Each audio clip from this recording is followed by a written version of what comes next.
Hi, good evening all of you and good evening Pooja. Good evening. कैसे हैं आप और आपकी पढ़ाई कैसी चल रही है?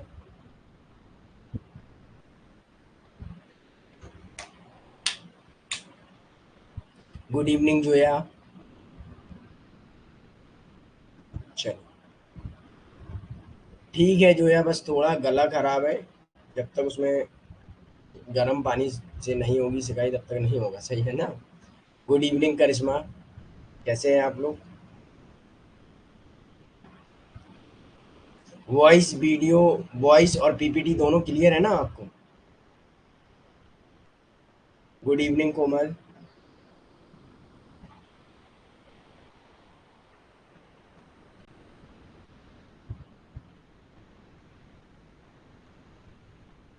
Okay, thank you Zoya.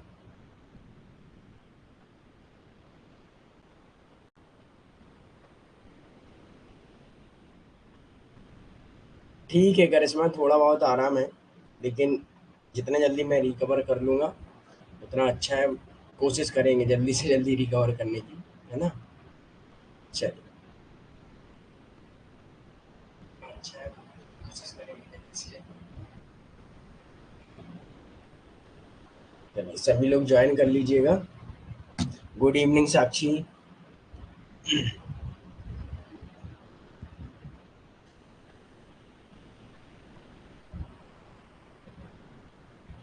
Welcome to session, welcome to filler form. तो आज के इस सेशन में आप सबका स्वागत है। मैं अतुल कुमार आप सबका आज का सेशन में स्वागत करता हूँ। ओके, तो हाय हेलो लिख देंगे सर, क्लास के नोट्स इनफ है। हाँ, तो श्रेया शायद आपका ही कॉल आया था, है ना? देखिए श्रेया, मैं आपको एक बात कहूँगा।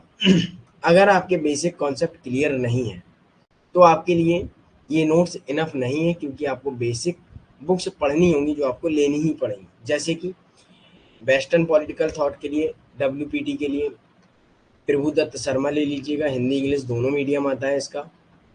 और पवेड के लिए आप ले सकती हैं महेश्वरी को, अवस्थी एंड महेश्वरी को, लक्ष्मीकांत को भी ले सकती हैं।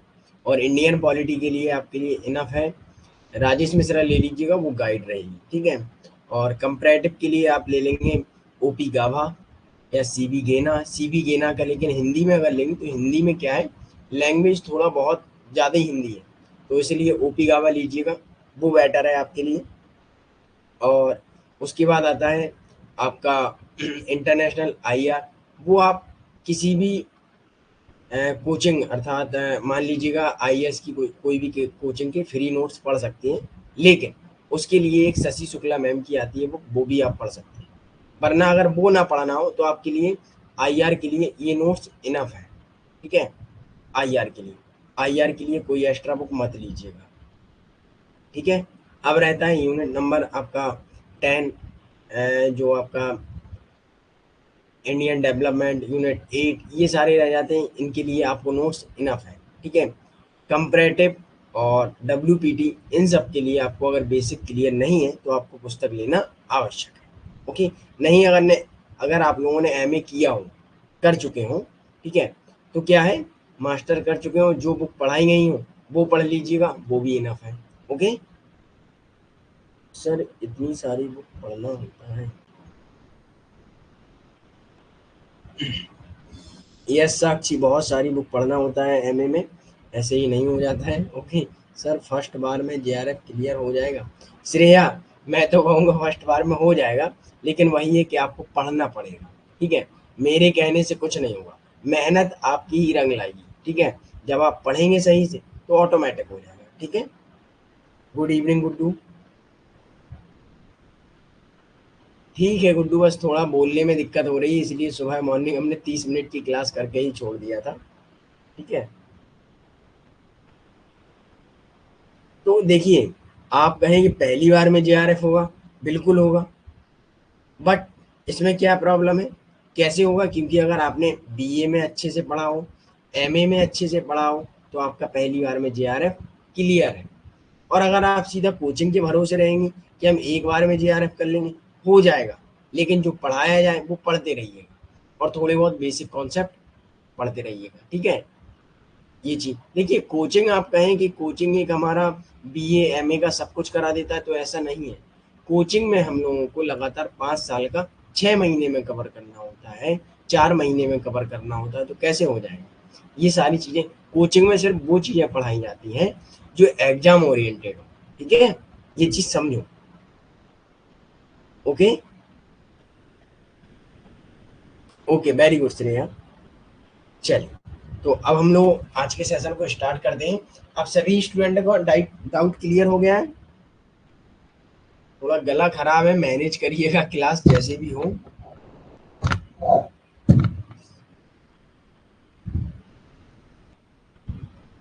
प्रैक्टिस सेट चाहिए, वो कोई भी ले लो, क्योंकि क्वेश्चन जितने अलग अलग टाइप से आप पढ़ेंगे और रिवीजन करेंगे वो ज्यादा बेटर है।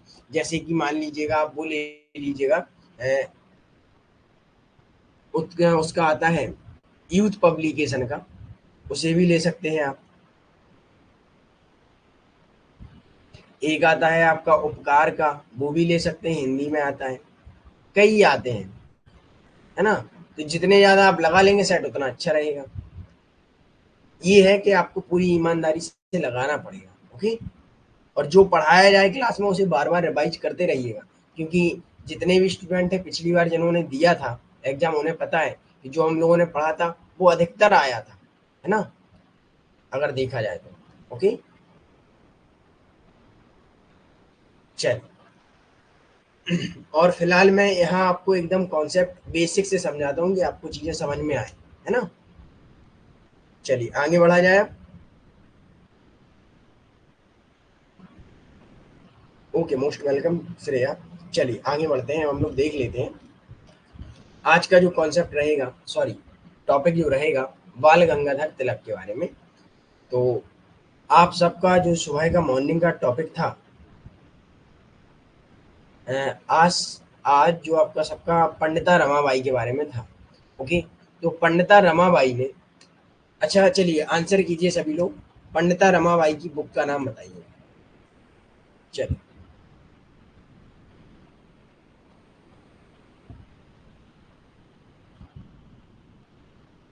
चलिए आंसर कीजिएगा सभी लोग, पंडिता रमाबाई की बुक का नाम।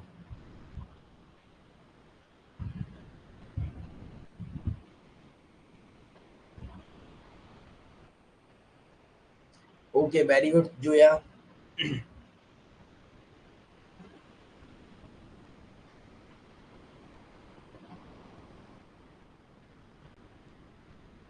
और किसी को बुक का नाम याद नहीं है जोया के अलावा? बस यही दिक्कत है आप लोगों की, है ना। मॉर्निंग पढ़ाया था, इवनिंग आपको याद नहीं, तो कैसे काम चलेगा भाई, है ना। The high caste Hindu women, okay very good Sakshi. तो इतना तो याद करना पड़ेगा तभी कुछ होगा, ऐसे नहीं होगा। ओके, श्रेया, मेरा पीएचडी में इंटरव्यू से इस बार मेरा 1 नंबर से रह गया था, ठीक है। और मैं आपको बताऊं, तो हो सकता है आपकी ही एज का हूं मैं, ठीक है। ये चीज मैं बता देता हूँ आपको। और मेरा इस बार 1 नंबर से रहा था पीएचडी में। इंटरव्यू दिया था, बस सीट क्या थी, एक कम पड़ रही थी सीट, और उसमें मेरा नहीं हुआ था। ठीक है, अगली बार फिर डालेंगे, फिर से इंटरव्यू देंगे। ठीक है, चलिए, ओके वेरी गुड पूजा।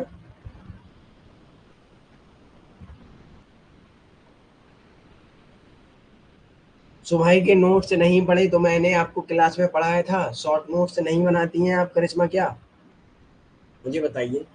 किसी कारण बस अगर मैं नोट्स अपलोड करने में देरी कर देता हूँ, तो उसका मतलब क्या है, पढ़ेंगे नहीं आप। नोट्स, शॉर्ट नोट्स बनाइए, ठीक है। मैं कई चीजें नोट्स में नहीं देता हूँ, क्यों नहीं देता हूँ, जानबूझकर नहीं देता हूँ, क्योंकि आपको लिखने की थोड़ी बहुत आदत हो, है ना। यस, पीएचडी के भी लिए भी इंटरव्यू होता है। चलिए, अब आगे बढ़ते हैं।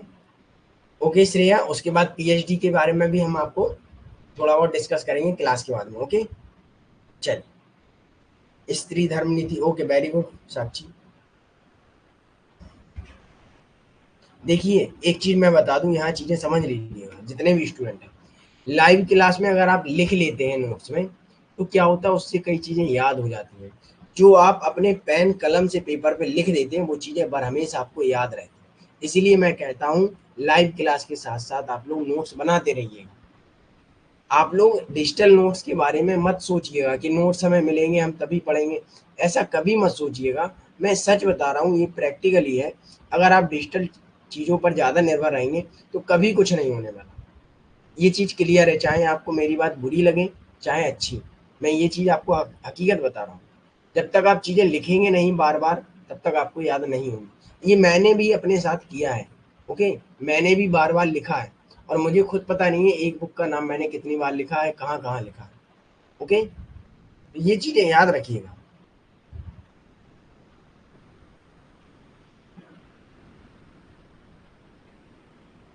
तो क्लास में रहिएगा और नोट्स बनाइएगा। चलिए आगे बढ़ते हैं। आज हम लोग बाल गंगाधर तिलक के बारे में पढ़ेंगे। ये एक सोशल रिफॉर्मर है और नेशनलिटी के बारे में बात करते हैं और पश्चिमी शिक्षा के बारे का।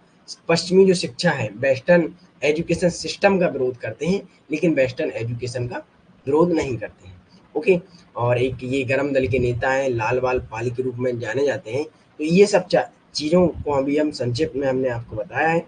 अब हम लोग थोड़ा इन सब के बारे में पढ़ेंगे। Okay, okay, thank you Shreya. चलिए अब इंट्रोडक्शन हम लोग थोड़ा देख लेते हैं बाल गंगाधर तिलक के बारे में। देखिए इंट्रोडक्शन में और इनके बारे में हम लोग वो चीज़ें पढ़ेंगे जो एग्जाम में आनी है बस, और हमें पूरा नहीं पढ़ना है। हमको इस बेस से पढ़ना है कि हमें क्या करना है, एग्जाम क्वालिफाई करना है। ठीक है, इतना पढ़ना है, क्योंकि अभी हमें क्या करना है, हार्ड वर्क नहीं करना है। हार्ड वर्क नहीं, स्मार्ट वर्क करना है। ओके, क्लियर, ये चीज़ याद रखिए। Good evening Pankaj, good evening साबोशन। तो देख लेते हैं, वह भारतीय राष्ट्रवाद के एक उत्साही चैंपियन एवं भारतीय स्वतंत्रता आंदोलन के पहले नेता थे, जो गरम दल के थे एवं यथार्थवादी थे। यथार्थवादी अर्थात रियलिज्म। रियलिज्म क्या होता है ये हम लोग इंटरनेशनल रिलेशन में पढ़ेंगे, वहाँ बहुत अच्छे से समझ में आ जाएगा। यथार्थवादी मतलब ये मान लीजिएगा तुरंत बात करता है, यथार्थ वास्तविकता जानना चाहता है। ओके, उनका दृष्टिकोण कैसा है, अतिवादी अर्थात भारतीय अशांति का जनक कहा जाता है। अब ये चीज याद रखिएगा, आपके लिए ये यहाँ क्वेश्चन बनेगा कि भारतीय अशांति का जनक किसे कहा गया है। तो वो बाल गंगाधर तिलक को कहा गया है। किसने कहा गया है, ये आपके लिए HW है, ये आपको खोज के लाना है, नहीं तो मॉर्निंग हम डिस्कस करेंगे। ओके, तो बाल गंगाधर तिलक को एक भारतीय अशांति का जनक भी कहा जाता है। उन्हें लोकमान्य तिलक के नाम से भी जाना जाता है, जिसका अर्थ क्या है, लोगों द्वारा स्वीकार करना। लोकमान्य तिलक या लोकमान्य। ओके, लोगों द्वारा स्वीकार या स्वीकृत नेता। ओके, चल, महात्मा गांधी ने उन्होंने महात्मा गांधी ने क्या कहा, आधुनिक भारत का निर्माता, the maker of modern India. ये चीजें आपको हमने एकदम पॉइंट बाई पॉइंट दी हैं, आपको एज इट इज याद रखना है। कभी कभी एनटीए क्या करता है, भाषा मैनिपुलेट करके, लैंग्वेज मैनिपुलेट करके पूछ लेता है कि महात्मा गांधी ने किसे आधुनिक भारत का निर्माता कहा है। याद रखिएगा, किसे कहा है, बाल गंगाधर तिलक को। या बाल गंग पूछ लेंगे कि एसएसएन रीजन में ऐसे क्वेश्चन बन सकता है कि बाल गंगाधर तिलक को भारत का आधुनिक या मान लीजिएगा मॉडर्न इंडिया का निर्माता कहा जाता है, मेकर कहा जाता है। बिल्कुल सही है। ओके, ये चीजें आपको याद रखनी है। क्लियर, यहाँ तक सभी को क्लियर है। आगे बढ़ते हैं। कोई भी देखिए, जो भी जैसे श्रेया फर्स्ट क्लास कर रही है लाइव, तो श्रेया जब हम थोड़ा टाइम देते हैं कि आपको कोई डाउट हो तो उसमें आप लोग टॉपिक से रिलेटेड डाउट पूछ सकते हैं। अगर टॉपिक से रिलेटेड डाउट नहीं है तो वो क्लास के एंड में होगा या फिर क्लास के स्टार्टिंग में होगा। ओके, ये हमारी क्लास के क्या है, थोड़े प्रोटोकॉल है। ठीक है, चलिए अगला है पॉइंट, उन्होंने स्वराज मेरा जन्मसिद्ध अधिकार है और इसे मैं लेकर रहूंगा। ये पॉइंट आपको, ये लाइन इनकी याद रखनी है। अब ये इसमें क्या कहना चाहते हैं, स्वराज अर्थात स्वशासन। इसके बारे में कई थिंकरों ने बात की है, हम लोगों ने पिछली बार भी कई थिंकर पढ़े हैं, विचारक पढ़े हैं, उन्होंने भी कहा स्वराज स्वशासन मतलब अपने व्यक्तियों पर अपने ही व्यक्तियों द्वारा स्वशासन, सेल्फ रूल। ओके, स्वयं द्वारा शासन, ये चीज। अगला है बिपिन चंद्र पाल लाला लाजपत राय, लाला लाजपत राय के साथ चरमपंथी तिकड़ी अर्थात गरम दल, ओके, जिसे हम लोग क्या कहते हैं, लाल बाल पाल। किन किन के साथ साथ थी, बिपिन चंद्र पाल, लाला लाजपत राय एवं बाल गंगाधर तिलक, लाल बाल पाल, ओके, याद रखिएगा। इनके साथ तिकड़ी बोला जाता है इनको, ठीक है, जो चरमपंथी थी अर्थात गरम दल से संबंधित थी। श्रेया चरमपंथी मतलब गरम दल से संबंधित, जो कहते थे कि हम जो अंग्रेजी शासन है उसको खत्म कर देंगे। मतलब हम उससे, जैसे गांधी जी क्या कहते थे, नरम दल के थे, गांधी जी कहते थे कि हम इनसे आग्रह करेंगे, इनसे निवेदन करेंगे, इनसे कहेंगे कि भाई हमारा शोषण कम कर दीजिएगा, कुछ चीजों में हमें रियायत दे दीजिएगा, मतलब कुछ छूट दे दीजिएगा, ओके, महात्मा गांधी ने ये कहा था। लेकिन जो भी चरमपंथी अर्थात गरम दल के जो नेता थे, उन्होंने कहा था हम अंग्रेजी शासन को खत्म करेंगे, हम अपने स्वयं का शासन करेंगे, स्वराज को करेंगे, ओके, क्लियर श्रेया।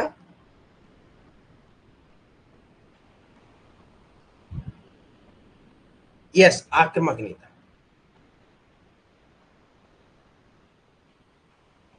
चलिए, ओके, आगे बढ़ते हैं। उनके दो न्यूज़पेपर थे, बहुत इंपॉर्टेंट है, और यहाँ से पूछा जाता है, दोनों न्यूज़पेपर की अलग अलग लैंग्वेज है, तो आपको समझने में और कन्फ्यूजन होता है यहाँ, तो सीधा याद रख लीजिएगा कि दो पेपर हैं इनके, एक केसरी, ये मराठी में लिखा गया, और एक मराठा जिसे इंग्लिश में लिखा गया है, ठीक है। केसरी किस में लिखा गया है, मराठा, मराठी भाषा में, ओके, और एक मराठा है न्यूज़पेपर, जिसे किस में लिखा गया है, इंग्लिश में, ठीक है। तो ये दोनों चीजें आपको याद रखनी है, दो न्यूज़पेपर हैं, किसके हैं, बाल गंगाधर तिलक के हैं, केसरी मराठी में लिखा गया है एवं मराठा इंग्लिश में, ठीक है। नहीं आप कर दें कि मराठा मराठी में होगा, तो ऐसा नहीं, okay, yes yes, very good. तो इन्होंने इन दोनों न्यूज़पेपर में अंग्रेजों की और ब्रिटिश सरकार की आलोचना की है, क्रिटिसाइज किया है, जिसमें उन्होंने राष्ट्रीय स्वतंत्रता के कारण का प्रचार किया कि राष्ट्रीय स्वतंत्रता हमें क्यों चाहिए और किस लिए आवश्यक है, तो उसके बारे में उन्होंने प्रचार किया। प्रचार क्या किया, तो उसके बारे में हम लोग जान लेते हैं। इन्होंने उसके बारे में कहा कि भाई अंग्रेज हमारे ऊपर क्या कर रहे हैं, अपनी शिक्षा से प्रहार कर रहे हैं, अंग्रेजी वस्तुओं को हटाना, क्योंकि जब मान लीजिएगा कोई व्यक्ति हो, जैसे आपका घर है, आपके घर में फैमिली मेंबर है, और पड़ोसी आपसे कहे कि आपके घर के रूल्स एंड रेगुलेशन हम बनाएंगे, तो चल जाएगा, नहीं चलेगा ना। तो ऐसा ही बाल गंगाधर तिलक ने कहा कि भारत भारत के लोगों से चलेगा, स्वशासन स्वराज से चलेगा, ना कि ब्रिटिश सरकार से, ओके। तो ये सारी चीजें रही। उन्होंने एक चीज याद रखिए, न्यू इंग्लिश स्कूल का प्रारंभ भी किया, और इस स्कूल में कहा जाता है 1 जनवरी 1980 को इसकी स्थापना एवं इसको प्रारंभ किया। और इस स्कूल में क्या होगा, वेस्टर्न एजुकेशन सिस्टम को हटा दिया जाएगा, वेस्टर्न एजुकेशन तो ले ली जाएगी लेकिन सिस्टम को हटा दिया जाएगा, पश्चिमी जो शिक्षा पद्धति है ना, उसको क्या करेंगे, हटा देंगे, ओके। और 1889 में तिलक कांग्रेस में शामिल होते हैं, कांग्रेस पार्टी में शामिल होते हैं, ये चीज याद रखिएगा, ओके। अगला आता है दक्कन एजुकेशन सोसाइटी के नाम से एक सार्वजनिक संस्था की रचना करते हैं, ये चीजें आपको याद रखनी है, ओके। ये एज इट इज याद रखिएगा, इनमें कोई समझने वाली बात है नहीं, तो ये चीजें याद रखिएगा, क्योंकि यहाँ से मैच द फॉलोइंग क्वेश्चन बन जाते हैं, ठीक है। कि दक्कन सोसाइटी किससे संबंधित है, या मान लीजिएगा वो भी बन सकते हैं आपके एसेशन रीजन कि बाल गंगाधर तिलक ने सार्वजनिक संस्था के रूप में दक्कन एजुकेशन सोसाइटी को 1885 में स्थापना की थी, और यहाँ डेट चेंज कर देंगे कि 1887 में स्थापना की थी, तो आपको डेट भी याद करनी है, सोसाइटी का नाम भी याद करना है, किस लिए बनाई गई थी वो भी याद करना है, ओके, क्लियर।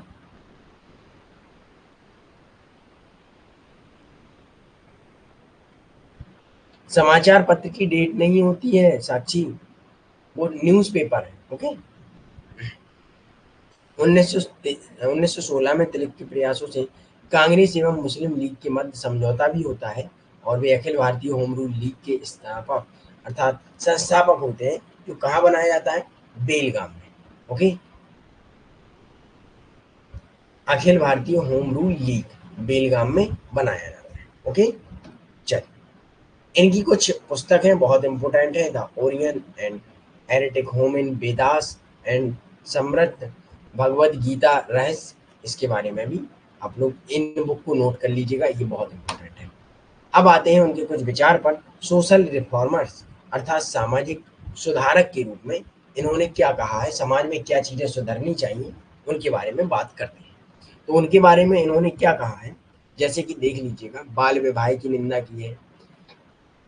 जब हम लोगों ने पंडिता रमाबाई को पढ़ा था, जितने भी समाज सुधारक हुए हैं, उन्होंने समाज की जो बुराइयां थी उनको खत्म किया है। जैसे बाल विवाह को हटाना, वयस्क विवाह के प्रस्ताव के समर्थन में थे। मतलब जब वयस्क हो जाता है 18 साल, तो उसका विवाह होना चाहिए, ना कि बाल विवाह होना चाहिए। ठीक है, ये उन्होंने समाज की जो बुराइयां थी, कुरीतियां थी, उनको हटाने का काम भी किया है। अगला पॉइंट है, तिलक का विचार क्या था, राजनीतिक स्वतंत्रता जो सामाजिक सुधारों से पहले होनी चाहिए। ठीक है, राजनीतिक स्वतंत्रता समाज सुधारों से पहले होनी चाहिए, जबकि उदारवादी अथवा नरमपंथी दल के नेता पहले समाज सुधार बाद में राजनीतिक सुधार की पहल करते हैं। मतलब जो नेता थे नरम दल के, वो क्या कहते थे, पहले समाज सुधार बाद में राजनीतिक सुधार।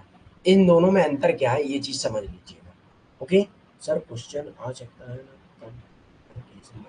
नहीं नहीं, ऐसा क्वेश्चन नहीं आता है। क्वेश्चन ऐसा आएगा केसरी मराठा में कि ये दो न्यूज़पेपर हैं और किस किस भाषा में लिखे हैं या किस थिंकर ने लिखे हैं, ये चीज पूछ सकते हैं। ओके, चल आगे बढ़ते हैं। सोशल रिफॉर्म क्या है, इसे हम लोग समझ लेते हैं।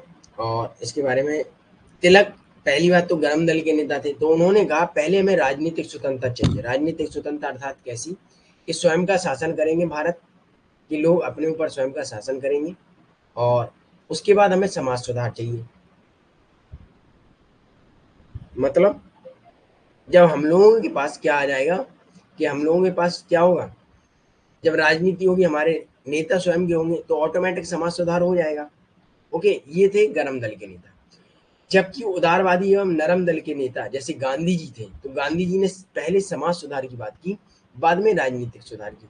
समाज सुधार में क्या कहा, कि ब्रिटिश सरकार जो शोषण कर रही है, जो टैक्स लगा रही है, जो नील की खेती के बारे में कह रही है ना, तो उन सब चीजों को वो सरकार कम करे, टैक्स कम करे, मतलब समाज सुधार करे।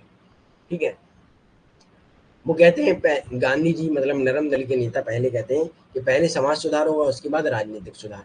तो राजनीतिक सुधार तो गवर्नमेंट करने वाली है नहीं, ब्रिटिश सरकार, है ना, क्योंकि वो समाज सुधार कर देगी तो जनता एकदम शांत बैठ जाएगी, जनता को और कुछ चाहिए ही नहीं है।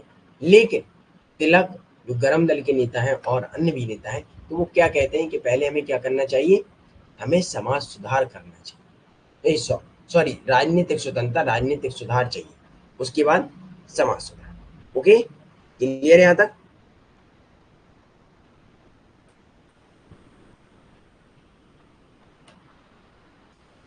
चलिए आगे बढ़ते हैं। वह महिला शिक्षा के भी समर्थक थे, आजादी आएगी तो समाज भी सुधर जाएगा। यस, वह महिला शिक्षा के समर्थन में थे, और महिला शिक्षा के बारे में जब पंडिता रमाबाई को भी पढ़ा था, उन्होंने भी यही बात की थी। और उन्होंने ये भी कहा था कि पुरुषों को अलग और महिलाओं लड़कों लड़कियों को अलग होना चाहिए। अगर देखा जाए विद्या भारती के जो भी स्कूल हैं, उनमें महिला सॉरी लड़की एवं लड़के दोनों अलग अलग स्कूल होते हैं। उन्होंने शिक्षा के संबंध में बात कही थी कि महिलाओं को शिक्षा महिलाएं ही करेंगी, और उनके स्कूल भी अलग होंगे, है ना। तो यहाँ से ऐसा क्वेश्चन बन सकता है, पंडिता रमाबाई, यस यस जो है। अब यहाँ क्वेश्चन ऐसे बन सकता है, पूछ सकते हैं कौन सा भारतीय विचारक ने कहा है कि महिलाओं या लड़कियों एवं लड़कों के लिए विद्यालय एवं पाठ्यक्रम अलग अलग होना चाहिए, है ना। तो याद रखिएगा, बाल गंगाधर तिलक। क्लियर, चल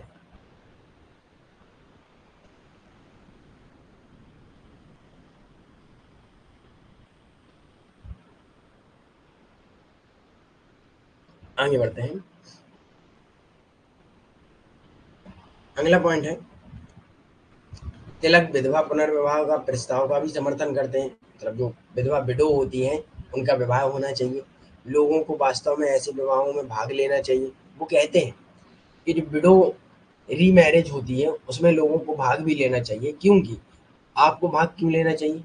क्योंकि ऐसा लगे कि वो महिला के लिए, उसका अगर पति नहीं है, दोबारा से वो विवाह कर रही तो वो समाज से अलग नहीं है, समाज में है। ओके, लोगों को इन चीज़ों का समर्थन करना चाहिए, तभी लोगों के अंदर एक अपनापन की महसूस होता है। ओके, याद रखिए। तो उन्होंने पुनर्विवाह, विडो रीमैरिज की बात की है और आप लोगों को सजेस्ट भी किया है कि आपको उनमें पार्टिसिपेट भी करना चाहिए। ओके, अगला है, वह सहमति की आयु विधेयक को विरोध करते थे। सहमति अर्थात जिसमें कहा गया था कि जो बाल विवाह है या विवाह की आयु 10 से बढ़ाकर 12 कर दी जाए, तो इन्होंने इसके खिलाफ थे, इसका विरोध भी किया है। एज ऑफ कंसेंट बिल का विरोध किया है। तो यहाँ से क्वेश्चन आपका बन सकता है कि एज ऑफ कंसेंट बिल का विरोध किसने किया है और ये किससे संबंधित है? तो ये बाल विवाह से संबंधित था, जिसमें आयु 10 से 12 कर दी गई थी। और क्या था कि इसका विरोध किसने किया? बाल गंगाधर तिलक ने किया। ओके, अगला पॉइंट है, क्योंकि उन्होंने इस विधेयक को हिंदू धर्म के मामलों में हस्तक्षेप करने वाला बताया था। जब ब्रिटिश शासन था तो उन्होंने क्या कहा था, ये बिल क्या था, हिंदू धर्म में हस्तक्षेप कर रहा है, इसलिए उन्होंने इसका कड़ा विरोध किया था। कि जो महिलाओं की आयु 10 से 12 वर्ष 10 थी, उसे 12 कर देना, बाल विवाह को प्रमोट कर देना, उस पर ये सहमति लाना चाहते थे, तो उन्होंने इसका विरोध किया। ओके, ये चीज याद रखिए। अगला पॉइंट है, वे पश्चिमी पद्धति पर भारत में समाज सुधार के विरोधी थे। अर्थात वो पश्चिमी जो वेस्टर्न सिस्टम था उसका विरोध करते थे। ठीक है, लेकिन जो सुधार होंगे वो भारतीय पद्धति एवं भारतीय संस्कृति, कल्चर, ट्रेडिशन, परंपराओं के अनुसार होंगे सुधार। ओके, तो अभी मैंने शायद आपको एजुकेशन सिस्टम के बारे में बताया था। वेस्टर्न सिस्टम को तो अप्लाई करेंगे, लेकिन वेस्टर्न सिस्टम को भारतीय तरीके से अप्लाई करेंगे, उसके बारे में हम लोग आगे देखेंगे। ओके, तो इन्होंने पश्चिमी पद्धति पर भारतीय समाज सुधारों के विरोधी थे। मतलब हम पश्चिमी सिस्टम को अप्लाई नहीं करेंगे, हम जो सुधार करेंगे वो भारतीय सिस्टम से सुधार करेंगे। Okay, clear? यहाँ तक क्लियर है सभी को?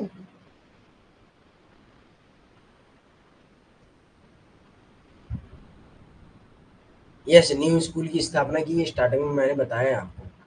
चलिए आगे बढ़ते हैं। अब अगला पॉइंट है, न्यू नेशनल एजुकेशन क्या है, राष्ट्रीय शिक्षा के बारे में क्या कहते हैं। तो इन्होंने जो वेस्टर्न एजुकेशन सिस्टम है उसका विरोध किया। एजुकेशन सिस्टम का विरोध किया, ना कि एजुकेशन का। दोनों चीजें अलग अलग हैं। व्यवस्था का विरोध किया, ना कि शिक्षा का। तो याद रखिएगा, एजुकेशन का विरोध नहीं किया, सिस्टम का विरोध किया है। क्लियर? यहां तक क्लियर है सभी को?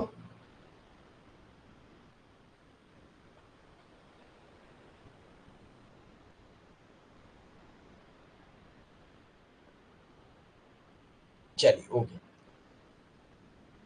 अगला पॉइंट है, उनके अनुसार भारत के भविष्य के लिए हानिकारक था। क्या था?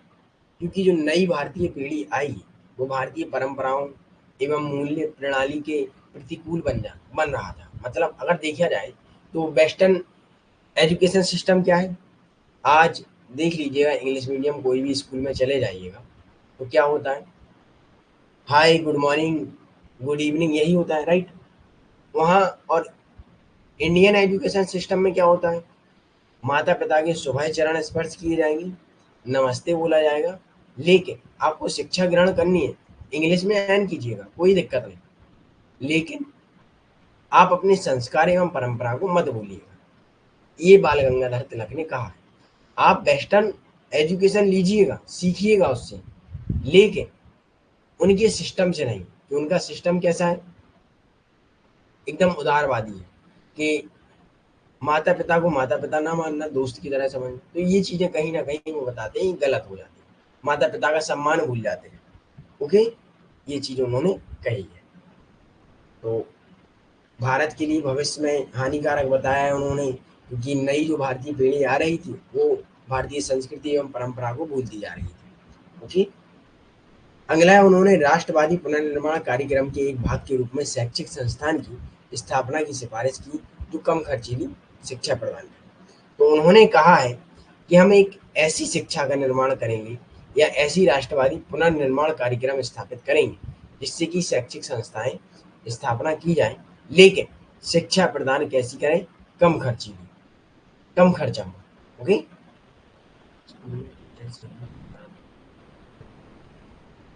यस यस करिश्मा। चलिए आगे बढ़ते हैं। तिलक ने अपने सहयोगियों के साथ मुंबई में एक कॉलेज की स्थापना की है जो अभी भी है, तो जिसे हम लोग फॉर्गेसन, मुंबई में फॉर्गेसन कॉलेज है, बॉम्बे कॉलेज है, greater Maharashtra commerce economics college है, ये सारे कॉलेज अभी भी हैं।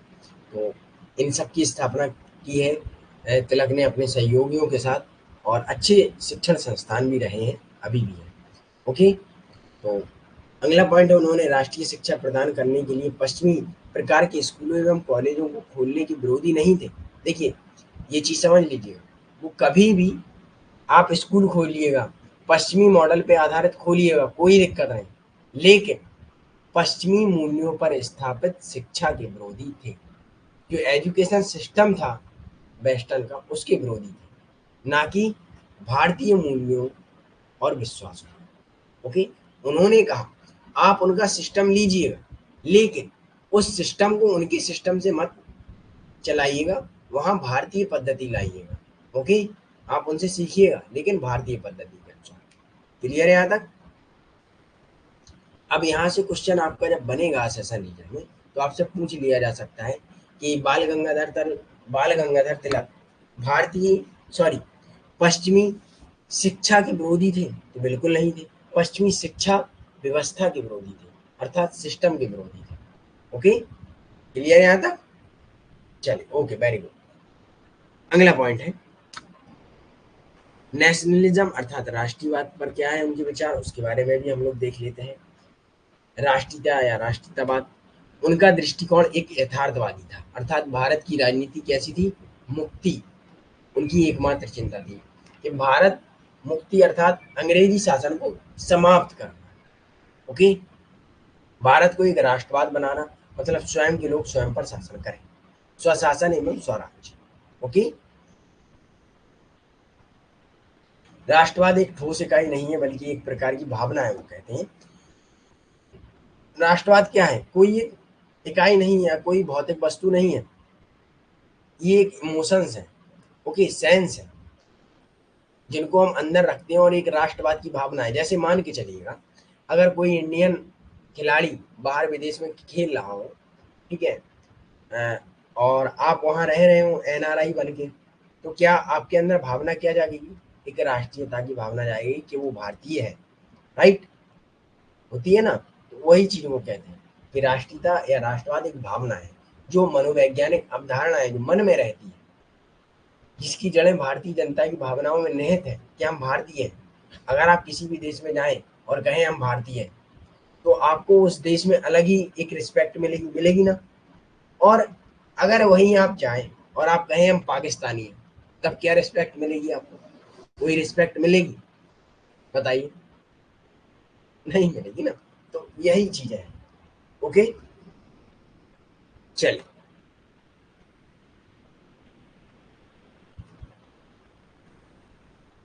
अगला पॉइंट है, उन्होंने महसूस किया था कि आम लोगों में राष्ट्रीयवादी भावनाओं को किसी शिवाजी की यादों के माध्यम से, गणेश पूजन से, ये सारे उन्होंने फंक्शन महोत्सव बनाने का बात किया।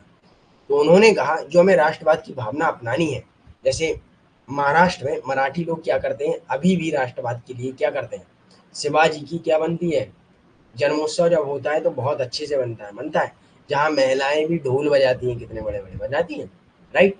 अगर जो भी महाराष्ट्र से होगा उसने देखा होगा, शिवाजी का जब जन्मोत्सव मनाया जाता है, महोत्सव मनाया जाता है, तब क्या होता है, तो गणेश पूजन होता है, गणेश महोत्सव होता है, ये सब इसी के लिए बनाए गए कि हम लोग एक राष्ट्रीयता के बारे में जुड़े एक दूसरे से, भावनाओं से। ओके,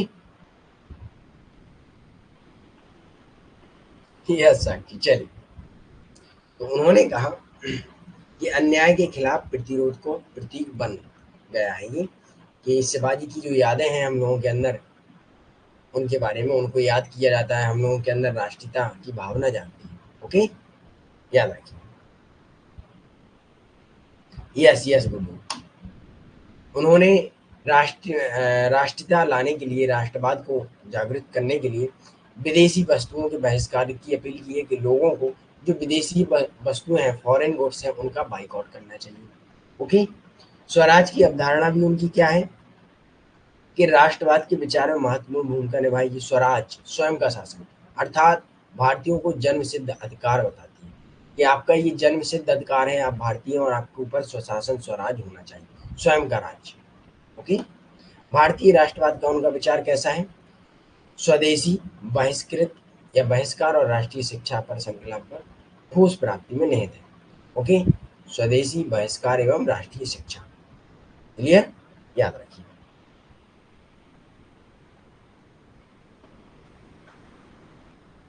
चलिए,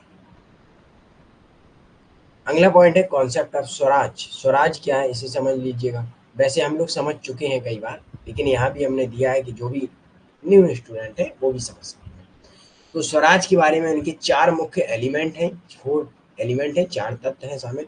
तो उसमें क्या है स्वराज में कि एक शासक होगा, जो शासक कैसा होगा? एक ही देश का होगा, धर्म एवं प्रजाति के होंगे। जो शासक होगा भारतीय होगा, भारत में रहने वाला भारतीय होगा, जो एक देश का होगा, धर्म होगा उसका, प्रजाति भी होगी। विधि का शासन होगा, स्वशासन होगा। तो विधि, लॉ ऑफ गुड गवर्नेंस है ना, रूल ऑफ लॉ, ये सारी चीजें होंगी। सरकार आम जनता की भलाई वाली होनी चाहिए, government should be for the welfare of the general public, welfare वाली होनी चाहिए। ओके, सरकार के प्रति उत्तरदायी एवं नवनिर्वाचित हो, मतलब सरकार जो होगी वो जनता के प्रति कैसी होगी? उत्तरदायी होगी एवं निर्वाचित होगी, जन लोगों द्वारा चुनी गई होगी। ओके, तो ये चीजें स्वराज में शामिल है, ये चीजें आपको याद करनी है। कभी कभी पूछ लेते हैं कि बाल गंगाधर तिलक के अनुसार स्वराज में 4 एलिमेंट हैं, उनमें से कौन सा है या कौन सा नहीं है, तो वो आपको यहाँ से पूछ सकते हैं। ओके, क्लियर है यहाँ तक? चल, एक बार थम्स अप दीजिए, उसके बाद हम लोग आगे बढ़ेंगे। क्लियर है यहाँ तक?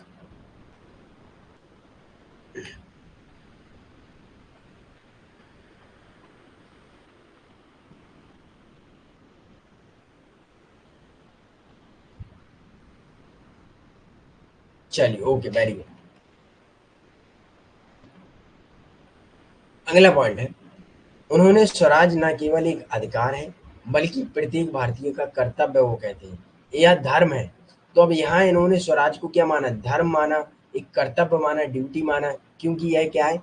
एक आध्यात्मिक स्वतंत्रता, एक अंदर से, एक स्पिरिचुअल फ्रीडम, एक अंदर से स्वतंत्रता प्राप्त हो के लिए एक राजनीतिक स्वतंत्रता की आवश्यकता होती है। जब हम अंदर से स्वतंत्र होंगे, स्वयं से स्वतंत्र होंगे, वो कैसे होंगे? जब तक हमारे ऊपर राजनीतिक स्वतंत्रता नहीं होगी तब तक नहीं होगी। इसीलिए उन्होंने कहा, क्या कहा कि पहले हमें क्या चाहिए? राजनीतिक अधिकार चाहिए, उसके बाद समाज सुधार। पहले राजनीतिक सुधार होगा, फिर समाज सुधार होगा। तो यहाँ से कंफ्यूजन क्या होगा कि बाल गंगाधर तिलक के अनुसार पहले राजनीतिक सुधार, पॉलिटिकल रिफॉर्म, उसके बाद क्या होगा? सोशल रिफॉर्म, सामाजिक सुधार। ओके, और गांधी जी के अनुसार पहले सोशल रिफॉर्म, फिर उसके बाद पॉलिटिकल रिफॉर्म। ओके, तो दोनों में अंतर है। क्लियर है यहाँ तक? चलिए, 1916 में उन्होंने स्वराज की प्राप्ति के लिए Akhil Bharatiya home rule league की स्थापना की है। तो ये कहाँ की? बेलगाम में की है। बेलगाम एक स्थान है। अब आपको बेलगाम के बारे में सर्च करना है। ओके श्रेया, तो जब तक हम आपको होमवर्क नहीं देंगे, हमें पता है कि आपको चीजें क्लियर नहीं होंगी। बेलगाम को सर्च करना है, कब किया है ये आपको सर्च करना है। ओके, पॉइंट लिख लीजिए कि हमें यहाँ से जाके इतना काम करना है, तभी कुछ होगा। ठीक है, क्योंकि नोट्स हम दे देंगे, पढ़ लेंगे आप, कुछ नहीं होगा उससे, जब तक आप उनके बारे में थोड़ा रिसर्च खुद नहीं करेंगे। चल, उनका मानना है कि स्वराज के अभाव में कोई राष्ट्रीय शिक्षा, सामाजिक सुधार या आर्थिक कल्याण नहीं हो सकता। यह सभी सद्गुण का प्रजनन स्थान स्थल है। तो उन्होंने ये बात कही है कि स्वराज के अभाव में हम किसी भी प्रकार की कोई राष्ट्रीय शिक्षा या समाज सुधार नहीं कर सकते, आर्थिक सुधार भी, आर्थिक कल्याण भी नहीं कर सकते। ओके, स्वराज के अभाव में। क्लियर है यहाँ तक? चलो, अगला पॉइंट है, उनका मानना था कि अंग्रेजों से भारतीयों द्वारा तथा राजनीतिक शक्ति का अधिग्रहण राष्ट्र का पहला और सबसे महत्वपूर्ण है। अर्थात वही चीज मैंने फिर से आपको एक सिंपल लाइन में लिख दी है कि अंग्रेजों द्वारा क्या चाहिए, भारतीयों को राजनीतिक स्वतंत्रता, राजनीतिक शक्ति। राजनीतिक शक्ति मतलब खुद का लीडर हो, सब कानून हम ही बनाएंगे, स्वराज से शासन करें। तो अंग्रेजों से सबसे पहले में क्या चाहिए, राजनीतिक शक्ति, राजनीतिक सत्ता चाहिए। ओके, अगला पॉइंट है, स्वराज के उनके दर्शन ने भारत में राष्ट्रीय स्वतंत्रता आंदोलन को मजबूत करने में एक प्रमुख भूमिका निभाई है। ओके, स्वराज के दर्शन कि लोगों को स्वराज चाहिए। अगर आपने पेशवा बाजीराव जो आता था सीरियल, उसे देखा होगा, सीरियल का वो हकीकत थी, ठीक है। तो उन्होंने क्या कहा था, स्वराज चाहिए हमें, है ना। स्वराज मतलब एक अच्छा राष्ट्र, स्वयं का शासन, किसी प्रकार का अंग्रेजों या फिर किसी अन्य शासन का हमारे ऊपर किसी प्रकार का अधिकार ना हो। ओके, चलिए, इनके कुछ इंपोर्टेंट कोट्स हैं, इनको भी आप लोग याद कर लीजिएगा। स्वराज मेरा जन्म से अधिकार है, इसे मैं लेकर रहूंगा, बाल गंगाधर तिलक ने कहा था, है ना। यह ईश्वर की इच्छा हो सकती है कि मैं जिस कारण का प्रतिनिधित्व करता हूँ वह मेरे स्वतंत्र रहने की तुलना में मेरी पीड़ा से अधिक समृद्ध हो। ओके, अगला है, समस्या संसाधनों या क्षमता की कमी नहीं है बल्कि इच्छा शक्ति की कमी है। ओके, समस्या क्या है, संसाधनों एवं क्षमता की कमी नहीं है बल्कि इच्छा शक्ति की कमी। अब ये चीज देख लीजिएगा, ये अगर आप कोट अप्लाई करेंगे अपने ऊपर तो वहां भी अप्लाई कर सकते हैं। कैसे, अब मैं आपसे कहूं कि आप कहें कि सर मेरे यहाँ क्या है कि नेट नहीं आता है, तो मैं पढ़ूंगा कैसे। जिस समय नेट आता है उतने समय आप पढ़ सकते हैं। अब आप कहें कि सर मेरे पास पैसे नहीं है सिलेबस खरीदने का, तो मैं कैसे पढूं। तो मैंने आपको बता दिया कि ये पुस्तक ले लें, इनको पढ़ लें, तब भी आप क्वालिफाइड कर सकते हैं, कोचिंग की कोई आवश्यकता नहीं। तो कभी ना कभी आपके अंदर जब इच्छा शक्ति होगी किसी चीज को प्राप्त करने की, तब आपको क्या नहीं दिखता कि संसाधनों की कमी या क्षमता की कमी नहीं दिखती है। ओके, समस्याएं नहीं दिखती हैं। ओके, यही होती है हमारी इच्छा शक्ति। अगर इच्छा शक्ति की कमी है तो हमें क्या दिखेगा, चारों तरफ समस्याएं दिखेंगी और संसाधन की कमी दिखेगी। Okay, clear. अगला पॉइंट है, हमारा राष्ट्र एक वृक्ष के समान है जिसका मूल तना स्वराज है और उसकी शाखाएं स्वदेशी एवं बहिष्कार है। मतलब जो हमारे देश का है उसे हम अप्लाई करेंगे, उसी का उपभोग करेंगे और विदेशी वस्तुओं का बहिष्कार करेंगे। ओके, क्लियर है यहाँ तक? यस, बस मेहनत करिए, सब कुछ हो जाता है। ओके, चलिए आगे बढ़ते हैं। अब ये रहा आपका क्वेश्चन सबसे पहले आपके स्क्रीन पर। तो तिलक ने 1916 में होम रूल लीग की शुरुआत की थी, वो कहाँ की थी? चलिए आंसर कीजिए सभी लोग।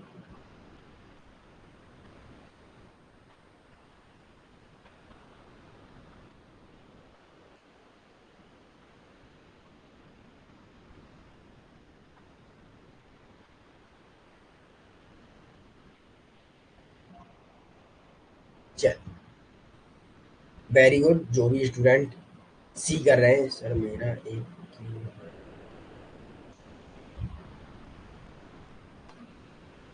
ओके ओके, लास्ट में करेंगे। ओके, जो है अगला क्वेश्चन है, तिलक की साप्ताहिक पत्रिका केसरी किस भाषा में प्रकाशित हुई थी? चलिए आंसर कीजिए।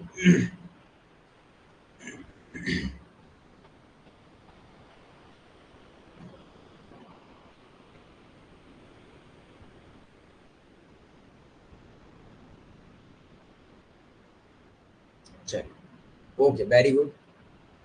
अगला क्वेश्चन है, भारतीय असंतोष के पिता के रूप में बाल गंगाधर तिलक को किसने कहा था?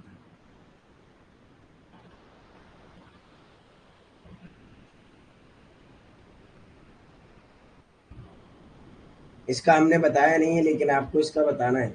किसी स्टूडेंट ने कमेंट बॉक्स में लिखा था, है ना, बस अंतर ये है तो उसने सिरोल की जगह चिरोल कर दिया था, तो कभी कभी चिरोल भी आ जाता है, ठीक है, चिरोल चिरोल। तो इसका भी ऑप्शन सी है। चलिए, तो यहाँ चीजें क्वेश्चन हो गए हैं और आपके नोट्स भी हो चुके हैं। अब मेरे तरफ से सेशन समाप्त है। अब किसी भी स्टूडेंट का किसी भी प्रकार का कोई भी डाउट हो तो वो पूछ सकता है, चाहे वो टॉपिक से रिलेटेड हो, चाहे वो टॉपिक से आउट। सर ये पढ़ना ही नहीं है।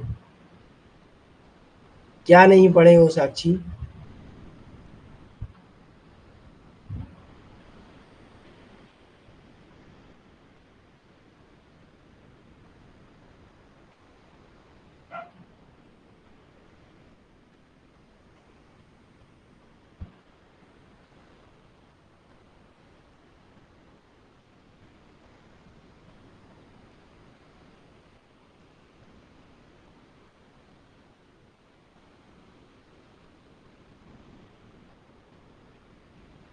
हाँ, ये हम नहीं पढ़े हैं, इसीलिए हमने क्वेश्चन में दिया है। ओके साक्षी।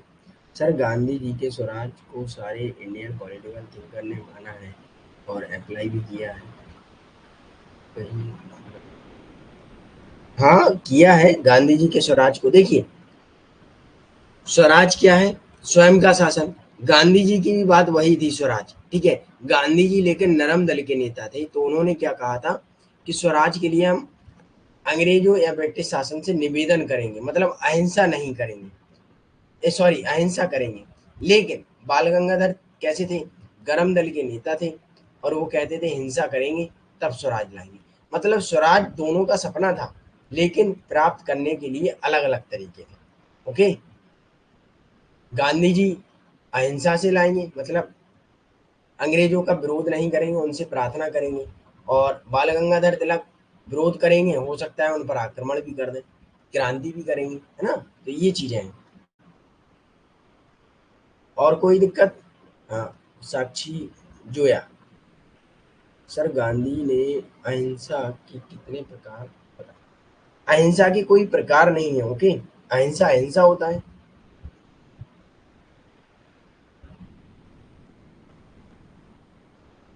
यस, गांधी जी लेकिन क्या समाज सुधार के बारे में, लेकिन स्वराज सबका था। गांधी जी कहते थे पहले हमारे समाज में जो भी आप शोषण कर रहे हैं उसे थोड़ा कम कर दीजिएगा, अगर आप टैक्स ले रहे हैं तो थोड़ा कम कर दीजिएगा, है ना। तो उसके बारे में गांधी जी ने कहा था कि हमें पॉलिटिकल जो सुधार है वो बाद में हम कर लेंगे, पहले हमारे समाज सुधार करिए। लेकिन जो गरम दल के नेता थे वो कहते थे पहले क्या होने चाहिए, पॉलिटिकल रिफॉर्म होने चाहिए, राजनीतिक सुधार होने चाहिए, उसके बाद समाज सुधार हम लोग कर लेंगे।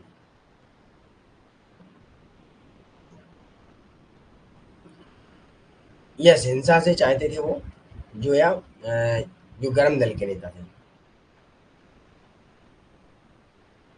अच्छा, अहिंसा के प्रकार। देखिए, अगर कॉलेज का क्वेश्चन है तो देखिए, अहिंसा के वैसे प्रकार क्या है कि हम क्रांति नहीं करेंगे, है ना, और हम आराम से एक प्रार्थना पूर्वक करेंगे काम। और हो सकता है अगर कोई अहिंसा कर रहा है तो हम हृदय परिवर्तन की बात करेंगे। ये है अहिंसा। ओके।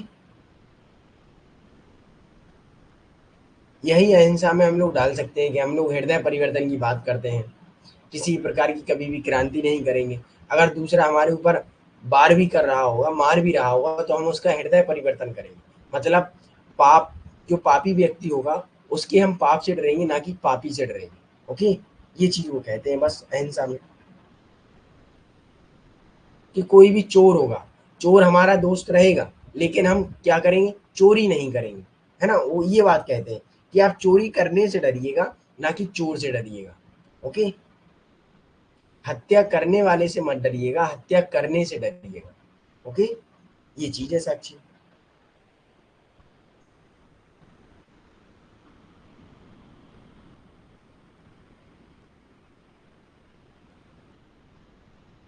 क्लियर है यहाँ तक सभी को?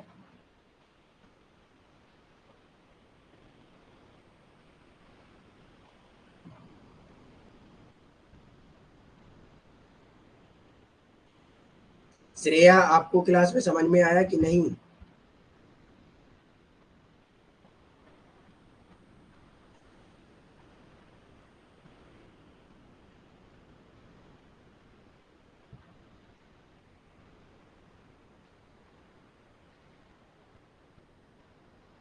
Okay okay Karishma.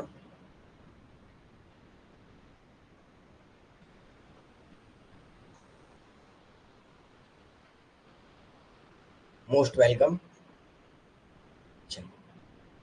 Thank you for today session watch and most welcome all of you. तो आई होप आप लोगों के आज के सेशन में किसी भी प्रकार का कोई डाउट नहीं होगा, और डाउट होगा भी तो आप व्हाट्सएप ग्रुप में भी पूछ सकते हैं, और यहाँ भी हम लोगों से हमसे पूछ सकते हैं चैट बॉक्स में। और लाइव क्लास में तो आपके लिए खुला ही है ना, 2 घंटे तो हम लोग मिलते ही हैं, राइट। चलो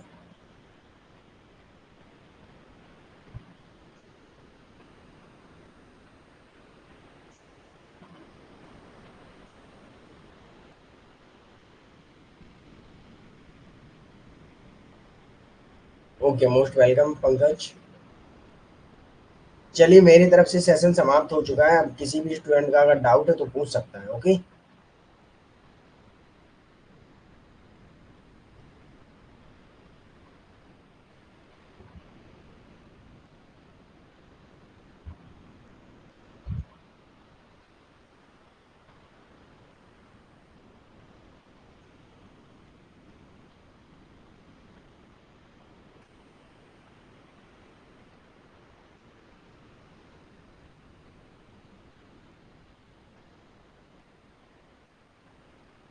गांधी की अहिंसा, क्या कहना चाहती हैं साक्षी आप?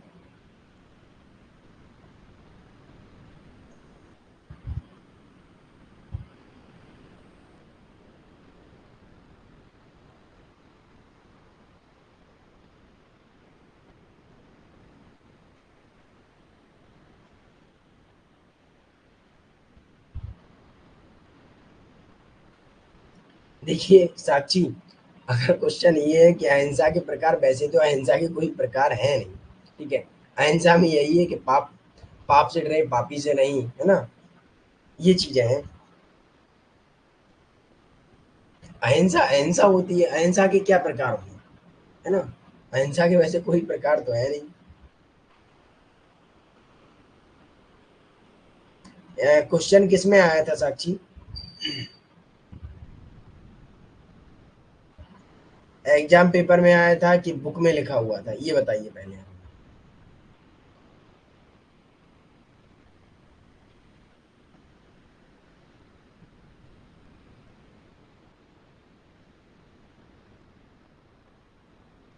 ओके कर दीजिएगा, लेकिन साक्षी एक बार कंफर्म कर लीजिएगा वो बुक से है या फिर एग्जाम पेपर में आया है, क्योंकि एग्जाम पेपर में अगर आया होगा तो मिस्टेक हो सकती है, ठीक है। टाइपिंग मिस्टेक हो सकती है। अगर बुक में आया होगा तो बुक में फिर आपको भेजना पड़ेगा, कौन सी बुक है वो आप हमें बता दीजिएगा, बुक में कहाँ है तो वो चीज़ें हम देख लेंगे। तो एग्जाम में इतना मान लीजिएगा वो टाइपिंग मिस्टेक है, ठीक है। सुबह वाली पीडीएफ नहीं मिली है, किसी को भी नहीं मिली है साबा हुसैन, ठीक है। आपको अकेला नहीं, वो किसी को भी नहीं मिला है।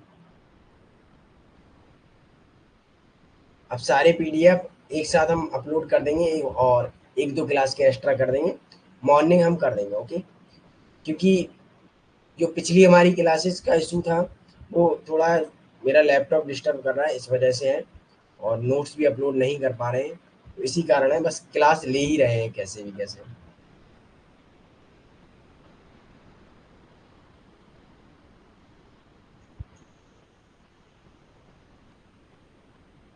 मैं बोल रहा हूँ साक्षी, वो प्रकार नहीं हो सकते हैं, ठीक है। अहिंसा अहिंसा होती है ना, अगर होते तो मैं पढ़ाता आपको, ठीक है। एग्जाम पेपर में है तो वो टाइपिंग मिस्टेक ही है, किसी प्रकार के प्रकार नहीं है, ओके।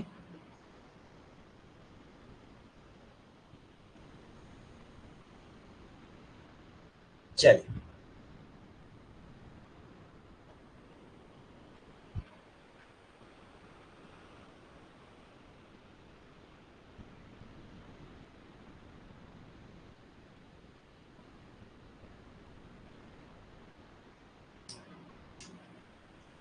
जब साक्षी जो सॉरी साक्षी, जब एनटीए मिस्टेक कर सकता है तो ये तो आपके कॉलेज के पेपर है, ये तो मिस्टेक करेंगे ही, है ना।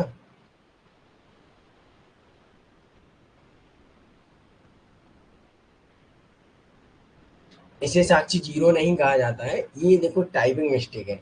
अब मैं आपसे कहूं कि हमें बताइएगा कि नरम दल के नेता कितने प्रकार के होते हैं। नरम दल क्या, नरम दल में क्या प्रकार हम बता देंगे, है ना। हम तो दल के प्रकार बता सकते हैं, राइट। नरम दल, गरम दल। अब उनके प्रकार है ही नहीं तो क्या बता दोगे, कुछ भी नहीं, राइट। ये चीजें होती हैं, कई में होते हैं प्रकार, कई में नहीं होते हैं, ये चीज। ओके, तो ज्यादा टेंशन मत लीजिएगा, जब जो चीज है नहीं तो उसे छोड़ दीजिएगा, उस पर समय बर्बाद मत कीजिएगा।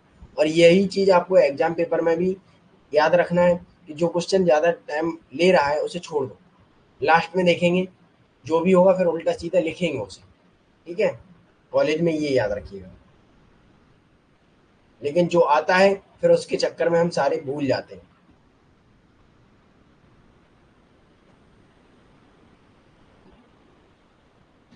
यस यस जो है,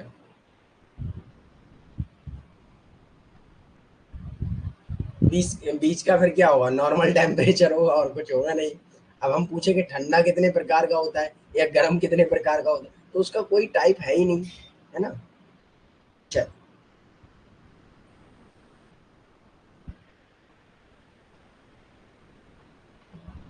ये जोया ने सही एग्जाम्पल दिया। Okay Zoya, thank you.